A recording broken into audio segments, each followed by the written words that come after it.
আজকের ভিডিওটি শুধুমাত্র মরিচ চাষীদের জন্য, কারণ আমরা অনেকে গ্রীষ্মকালীন সময়ে আগাম মরিচ চাষ করতে চাই।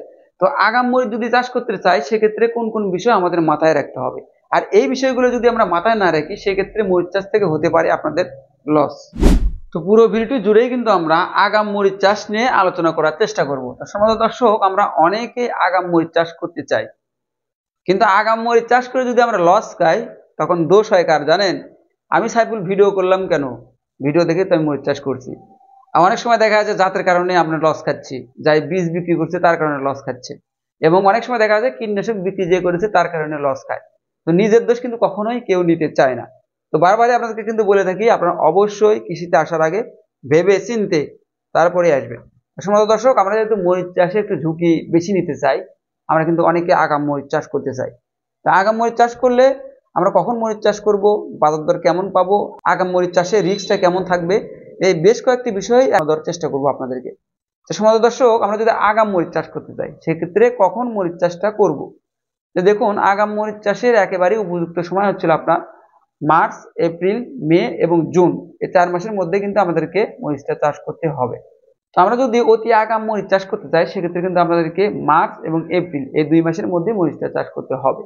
আর যদি আমরা আগাম চাষ করতে চাই, মানে অতি আগাম না আগাম এটা হবে, তো সেক্ষেত্রে কিন্তু আমরা মে মাসটা নির্বাচন করব, মানে মে মাসের মধ্যে আমাদেরকে মরিচটা লাগাতে হবে। আর যদি আমরা একটু সিজনালি, মানে সিজনের সাথে একটু আগাম আমরা মরিচ চাষ করতে চাই সেক্ষেত্রে কিন্তু আমরা জুন মাসের দিকে মরিচটা চাষ করে থাকবো, যেরকম টাইমে আমরা চাষ করি জুন এবং জুলাই মাসে কিন্তু আমরা মরিচটা চাষ করে থাকি। তো এই কয়েক মাসের মধ্যে আমরা যদি মরিচটা চাষ করে থাকি সেক্ষেত্রে কিন্তু আগাম আমরা কিন্তু চাষ করতে পারবো। এবার আসি যে আগাম মরিচ চাষ করলে আমরা লাভবান কিরকম হতে পারবো বা মরিচের বাজার দরটা কিরকম থাকবে। তো আমরা গত 2-3 বছর যাবত দেখতেছি যে আমরা যদি মার্চ এপ্রিল মাসে যদি মরিচটা চাষ করে থাকি সেক্ষেত্রে কিন্তু মরিচের বাজার দর 100 থেকে 150 টাকা কেজি বিক্রি করা সম্ভব হয়, এর সাথে বেশিও হয়। তো যাই হোক, আমরা যদি 100 বা 150 টাকা কেজি মরিচ বিক্রি করি সেক্ষেত্রে কিন্তু অবশ্যই আমরা লাভবান হতে পারবো। তো লাভবান তখনই হতে পারবো যখন আপনার ফসলটা ভালো হবে, তাই না? টোটালি এই চাষটা আপনার নির্ভর করে বা লাভ লসের হিসাবটা নির্ভর করে আপনার ফসলের উপর। তাই আপনাদেরকে কিন্তু ফসলটা ভালো করতে হবে। সম্মানিত দর্শক, এখন আসি যে 150-200 টাকা কেজি তো মরিচ বিক্রি করতে গেলে আমাদের রিস্কটা কতটুকু নিতে হবে। তো আপনি 150-200 টাকা কেজি মরিচ বিক্রি করবেন আর রিস্ক নেবেন না, এটা তো হয় না, তাই না? আপনি যত রিস্ক নেবেন ততই কিন্তু লাভবান বেশি হতে পারবেন এই কৃষিতে আপাতত। তো সম্মানিত দর্শক, আমরা যদি এই সময়টাতে মরিচ চাষ করে থাকি সেক্ষেত্রে কিন্তু প্রাকৃতিক দুর্যোগ বেশি হবে, এটা কিন্তু আমাদেরকে মাথায় রাখতে হবে যে প্রাকৃতিক দুর্যোগ বেশি হবে। তো আপনার কিন্তু প্রাকৃতিক দুর্যোগের সাথে মোকাবেলা করে তারপরে কিন্তু আমাদেরকে ভালো ফসল করতে হবে। তো এখন যদি আমরা মরিচ চাষ করে থাকি সেক্ষেত্রে কিন্তু আপনারা জানেন প্রচন্ড ঝড় হবে, শিলাবৃষ্টি হবে, প্রচন্ড রোদ হবে এবং প্রচুর পরিমাণে বৃষ্টি হওয়ার সম্ভাবনা থাকবে। এই কয়েকটা মিলাই দেখা যাচ্ছে যে আমাদের কৃষকরা কিন্তু একেবারে নাজেহাল অবস্থা হয়ে যায়। আমরা যারা অভিজ্ঞ কৃষক আছি তারাই শুধু এই কৃষিকাজে টিকে থাকতে পারি, আর যারা দেখা যাচ্ছে অনভিজ্ঞ, যারা শুধু আমার ভিডিও দেখে চাষ করতেছে তারা কিন্তু কখনোই এই কৃষিতে টিকে থাকতে পারবে না। যেটা সত্য কথা সেটাই বলতেছি। তো ভিডিও দেখে নয়, সমস্ত দর্শক, ভিডিও দেখেও নয়, আমরা কিন্তু অবশ্যই প্র্যাকটিক্যাল দেখে বাস্তব অভিজ্ঞতা নিয়ে তারপর চাষাবাদ করবো। কারণ কৃষিকাজ এতটা সহজ হয়ে আসে না ভাই, কৃষিকাজটা খুবই কঠিন। আর এখন বর্তমানে লেবার খরচা বেশি, বীজের দাম বেশি, কীটনাশকের দাম বেশি, এবং আবহাওয়াটা এতটাই খারাপ থাকে ধারণার বাইরে। তাই যারা চাষ করবেন অবশ্যই ভেবে চিন্তে চাষ করবেন। তো যাই হোক, এখন চাষাবাদ করলে কিন্তু রিস্কটা অনেকটা বেশি থাকে। বললাম যে ঝড় হবে, বৃষ্টি হবে, শিলাবৃষ্টি হবে, তো এই সেই মিলে দেখা যাচ্ছে যে প্রাকৃতিক দুর্যোগ এই সময়টাতে একটু বেশি হয়। তাই অবশ্যই কিন্তু আপনাদেরকে পরিকল্পিতভাবে চাষাবাদগুলো করতে হবে। তো আপনাদেরকে একটা কথা বলে রাখি যে দেখেন, আমরা যে মরিচ চাষে আগ্রহী হচ্ছি, এখানে ধরেন আপনার 100% লোকের মধ্যে কিন্তু, কৃষকের মধ্যে কিন্তু আপনার 50% কৃষকই কিন্তু ব্যর্থ, অর্থাৎ হেরে যাবে, লস খাবে। কারণটা হচ্ছে কি, তারা কিন্তু এই চাষাবাদ সম্পর্কে কোনোটাই জানে না, এই কারণে কিন্তু তারা লস খাবে।